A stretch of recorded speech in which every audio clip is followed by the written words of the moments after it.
Hi friends, చాతా పాచా Advait Nair దర్శకత్వంలో Mammootty, Arjun Ashokan, Roshan Matthew నటించిన ఈ సినిమా ఎలా ఉందో ఇప్పుడు చూద్దాం. బుల్లెట్ వాల్టర్ ఓ మల్లయోధుడు. మనుషుల్ని గాల్లో ఎగరేసి నేలకేసి కొట్టే గొప్ప యోధుడు.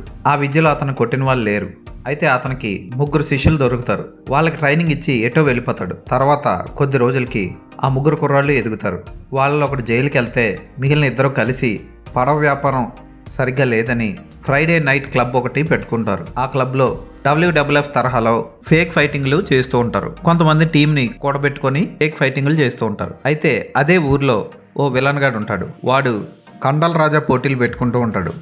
అయితే ఎప్పుడైతే ఈ ఫ్రైడే ఫైట్ నైట్ క్లబ్ పెట్టుకున్నారో అక్కడి నుంచి విలన్ గాడు పెట్టుకుంటున్న కండల పోటీలకి ఎవరో వెళ్ళడం మానేస్తారు. ఎలాగైనా సరే ఫ్రైడే నైట్ క్లబ్ని ముగించడం కోసం ఆ స్థలం ఓనర్లతో కలిసి ఈ విలన్ గాడు ఏం చేశాడు, అలాగే జైలుకి వెళ్ళిన మరో ఫ్రెండ్ వచ్చి ఈ 3 కలిసి ఆ ఫ్రైడే నైట్ క్లబ్ని కొనసాగించారా లేదా అన్నది సినిమా చూసి తెలుసుకోవాలి. ఫస్ట్ హాఫ్ అంతా కొంచెం స్లోగా సాగుతుంది. మెల్లిమెల్లిగా క్లబ్ పెట్టడం, అక్కడ చిన్న చిన్న యుద్ధాలు జరగడం, జైలుకి వెళ్ళిన ఫ్రెండ్ మళ్ళీ తిరిగి రావడం అంటే రోషన్ మాథ్యూ, ఇవన్నీ జరుగుతూ ఉంటాయి. సెకండ్ హాఫ్ నుంచి కథలో కొంచెం వేగం పెరుగుతుంది. ఫైట్స్ కూడా బాగుంటాయి.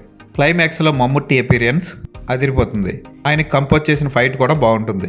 అలాగే విలన్గా నటించిన వ్యక్తి ఓవర్ యాక్షన్ చేసినట్లు అనిపిస్తుంది. వచ్చినప్పుడల్లా చిరాకు వస్తూ ఉంటుంది. అర్జున్ అశోకన్ పాత్ర చాలా బాగుంది. అలాగే నెబులైజర్ ఉపయోగించే మరో ఫ్రెండ్ ఉంటాడు, అతను కూడా బాగా చేశాడు. ఇక రోషన్ మాథ్యూ ఎప్పట్లాగే పాత్రలో జీవించాడు. అతని కూతురుగా రోజమ్మ పాత్రలో నటించిన పాపకి అద్భుతమైన కాస్ట్యూమ్స్ డిజైన్ చేశారు. ఆ పాప వేసుకున్న ప్రతి కాస్ట్యూమ్ బాగుంటుంది, అందంగా డిజైన్ చేశారు. ఆ పాప కూడా అందమైన కళ్ళతో క్యూట్గా అద్భుతంగా యాక్ట్ చేసింది. క్లైమాక్స్లో విలన్ మీదకి బెలూన్ని సాగదీసి కొట్టే సన్నివేశంలో కానీ, రింగ్ మీద చేతితో చరిచే సన్నివేశంలో కానీ చాలా బాగా యాక్ట్ చేసింది. పాప సెంటిమెంట్ కూడా సినిమాకి వర్కౌట్ అయింది. ఫైట్స్ డిజైనింగ్ బాగుంది. మధ్య మధ్యలో ఈ ఫేక్ ఫైటింగ్స్లోకి మధ్య మధ్యలో విలన్ పంపించిన వ్యక్తులు వచ్చి రియల్గా ఫైట్ చేయడం, వాళ్ళని ఎదుర్కొనే సన్నివేశాలు కూడా బాగుంటాయి. సరదాగా సాగుతుంది సెకండ్ హాఫ్ అంతా. అంటే యాక్షన్ సన్నివేశాలతో పాటు కొంచెం సరదాని జోడించాడు దర్శకుడు. ఎక్కడ అసభ్యతకు తావు లేకుండా చక్కగా తీశారు.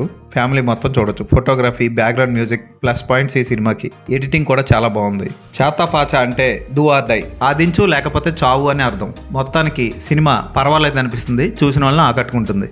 యాక్షన్ ప్రియులు ఈ సినిమాని అస్సలు మిస్ కావద్దు. ప్రస్తుతానికి మలయాళంలో థియేటర్లో రిలీజ్ అయింది ఈ సినిమా. ఈ సినిమాకి నేను ఇచ్చే రేటింగ్